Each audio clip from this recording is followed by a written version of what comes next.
অর্ধ পৃথিবীর শাসক গাছতলায় শুয়ে আছে, বাহির থেকে একজন ওনার নাম শুনে এই দেশে আসছেন, এসে বলে যে আপনাদের দেশের প্রধানমন্ত্রী একটু দেখতে চাই। জনগণ বলে দেখেন আছে কোথাও। সুবহানাল্লাহ, একটু মন খুলে আসতেছেন, বলে যে দেখেন আশেপাশে কোথাও আছে কিনা। ওই মানুষটা বলে কিরে, অর্ধ পৃথিবীর শাসক প্রধানমন্ত্রী তিনি, মানুষজন দেখি কোনো ভয়ও পায় না, কিছু করে না, ব্যাপার কি ভাই? কই কই আছে ভাই, দেখেন। খুঁজতে খুঁজতে খুঁজতে যায় গাছতলায় যাইয়া ওমর ফারুক রাদিয়াল্লাহু তাআলা শুয়ে আছে, ওনাকে যাই জিজ্ঞেস করে ভাই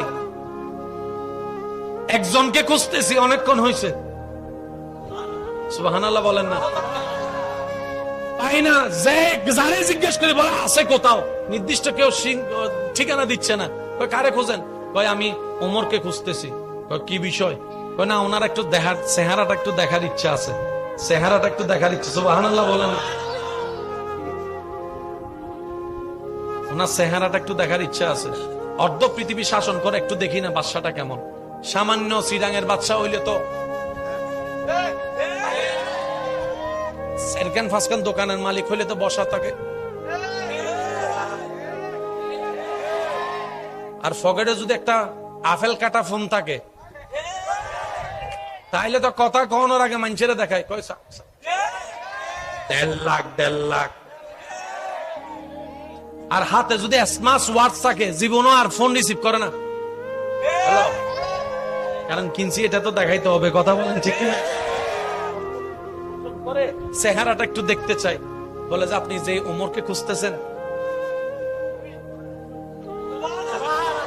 আর একটু জোরে।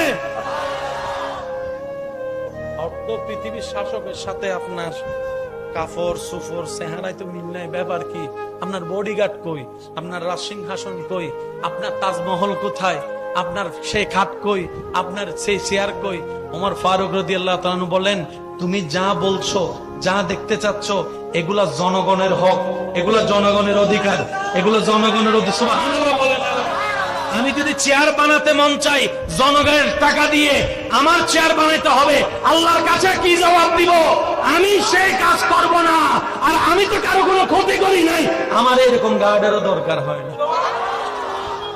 ফারুকে আজম, এবার জিজ্ঞেস করেন, ও ফারুকে আজম, আপনি এত সুন্দর দেশ চালানো শিখছেন কার থেকে? উত্তর দিবে, আমরা নবী রহমাতুল্লিল আলামিনের স্কুলের ছাত্র, আমরা নবী রহমাতুল্লিল আলামিনের স্কুল থেকে এই শিক্ষা নিয়েছি। চিৎকার দিয়ে একবার বলা যাবে সুবহানাল্লাহ? যতজন আল্লাহর বান্দায় কি আওয়াজে বলেন তো সুবহানাল্লাহ? আপনারাই বলেন তো, সারা পৃথিবীর শাসক যদি সব এই মেন্টালিটির হয়, এই চিন্তার হয়, আর কেউ উপবাসে ঘুমাতে হবে না? জোরে বলেন, উপবাসে ঘুমাতে হবে? ক্ষুধার যন্ত্রণায় কষ্ট পেতে হবে না?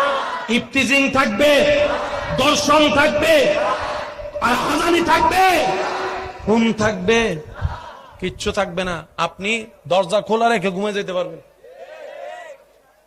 আল্লাহ আমাদের সবাইকে সেই ইসলামের নূর, আলো নেওয়ার তৌফিক দান করুন।